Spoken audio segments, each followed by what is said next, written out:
Thank you. So we are going to have a short time. We would very much like people to put more questions in the chat.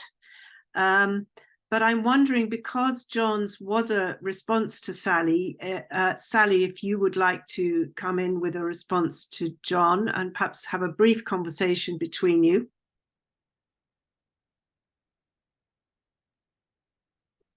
Thank you.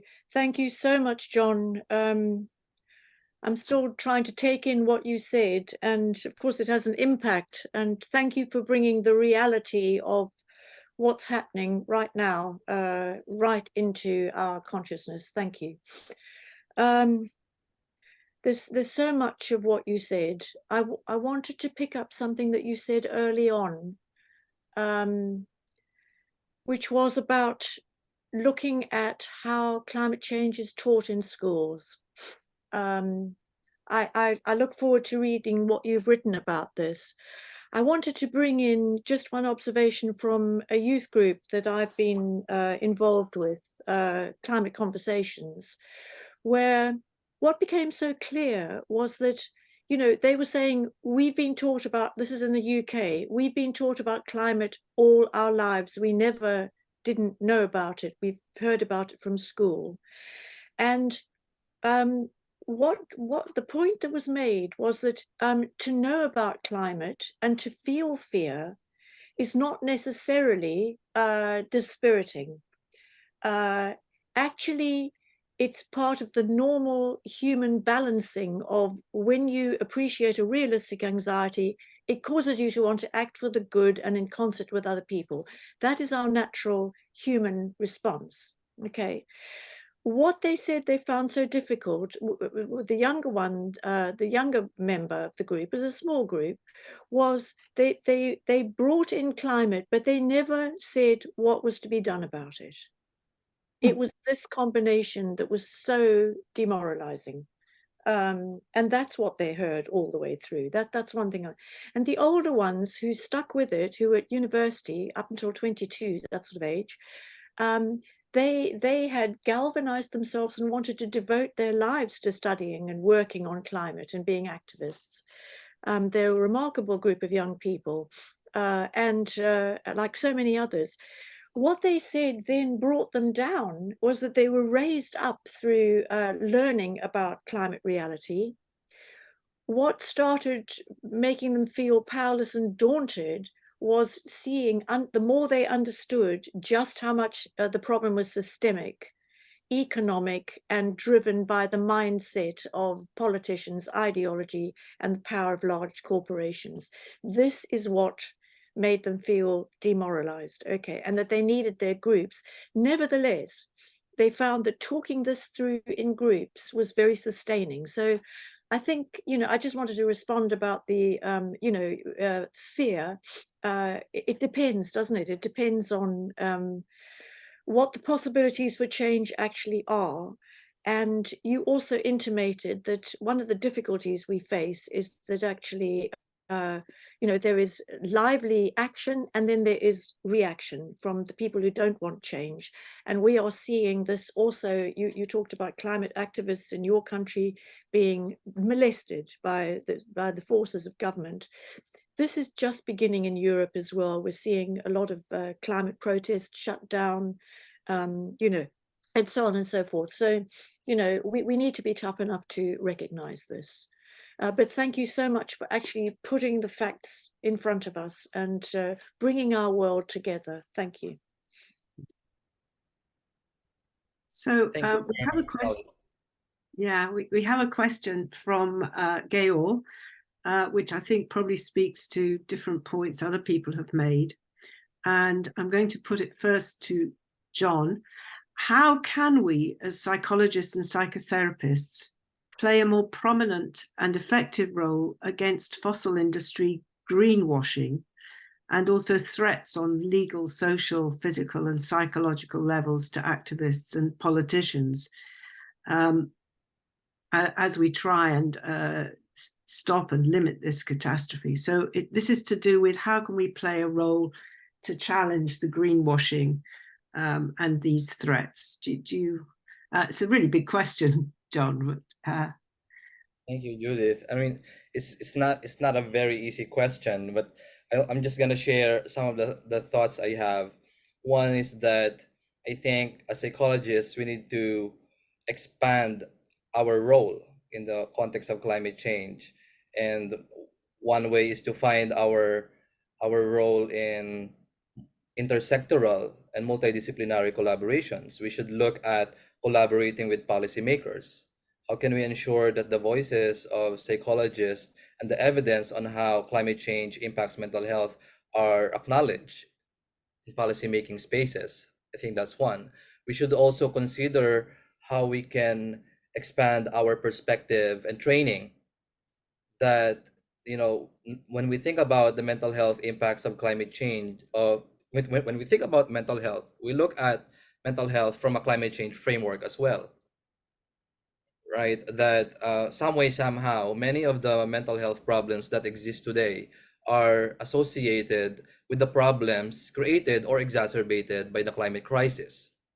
And that should have very important implications as to how we teach our students in graduate school, how we train our students in actual practice, etc., etc.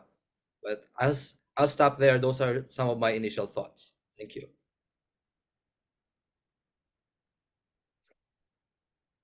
Can't hear you, Judith. The microphone. Judith. Yeah. Judith. Yeah. Did you have a thought on that question, Sally? Or can we move on to another question?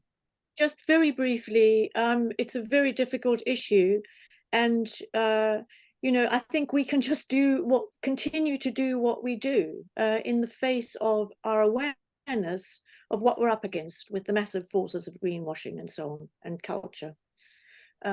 We just have to stick at it. Paula, is there Yes, another? we have a question from Luca. Instead of multiplying subdisciplines and creating climate psychology alongside with environmental psychology, eco-psychology, and so on, would it not make more sense to work to turn general psychology into an ecological science, rebuilding epistemological premises of psychology on the basis of an ecological perspective? I hope I pronounced it almost right. So who of you would like to respond to that question? Yeah, I would like to respond. And I think Great. if maybe some of us are already familiar with the American Psychological Association Climate Change Task Force, where they outlined the ways in which APA can contribute to mitigating and adapting to climate change. And it also provided guidelines on how the different fields in psychology, subfields in psychology, should focus on research involving the climate crisis.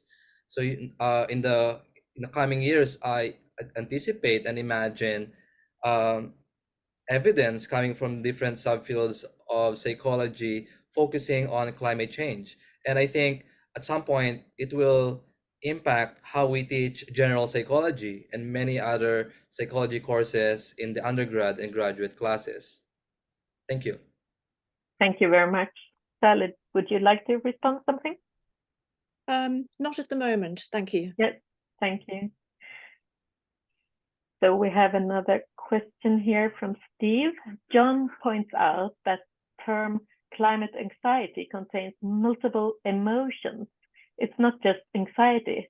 Is climate anxiety a useful term, or does it become a pathologizing label rather than something we might see a normal and motivating response to severe threats? I think this is something talked about all over the globe right now, actually. Do you have any responses to that question? Yeah, go on, Sally. You would like to respond? Perhaps I could pick that up. There are two strands in that. One is climate anxiety is treated as pathology. Absolutely, we are representing that it's our capacity to have minds that actually are in touch with reality, and anxiety, realistic anxiety, is a survival tactic. So there's that strand. The other thing is that I think, on the one hand, climate anxiety has helped a lot of people give some shape and form to what they're feeling, and it's welcome in that sense. On the other hand, I think we can see it very readily becoming a thing, okay, and something that is reached for to apply, like a product off a shelf, to apply to how people are feeling. I think that's a symptom of our culture of uncare and its effects on our minds, actually, because the issue is that these very troubling emotions, many of them, we don't even know what they are. They emerge, and it involves ongoing psychic work helped by groups to process what these things are. And it's that work that matters. It's not reaching for a label onto something that will probably generate an inauthentic set of self feelings. So, unfortunately, the media and our culture gets hold of it and manipulates it and makes it less meaningful in all kinds of ways. Thank you very much. John, would you like to add something? Thank you. I totally agree with what Sally mentioned. Just to add on climate anxiety, it is necessary. We need to feel climate anxiety because it is a necessary requirement for climate action. And we need to acknowledge that it is a normal response. At the moment, it is, yes, sometimes used as an umbrella term, but admittedly, the conceptualization of climate anxiety is still a bit murky at the moment. But there are conversations on should we look as well at how climate anxiety is linked or could trigger more severe mental health problems, or does pre-existing mental health problems some way somehow can be a vulnerability to climate anxiety and things like that. And we know that there are emerging evidence, but more research is needed. Thank you very much. May I briefly say something about the previous question, because I want to add that I think we shouldn't be sort of saying this designation rather than that designation. I'm going back to eco-psychology, climate psychology, but what I would say is that climate psychology actually situates the climate crisis as something of the mind. In other words, that the physical climate and the pictures that you just showed us of the Philippines, for example, that's being driven by human states of mind. So we're really talking about a crisis in the human climate and how we understand that. And that we will not address that unless we embed that in a systems approach to ecology. This is what we're moving towards. I'd just like to add that. Thank you. Judith, we don't... Yeah, there's more responses coming in the chat, people bringing in their wisdom. So do listen. We're a learning community here. And there were a couple of other questions, but I'm thinking that actually we need to pause now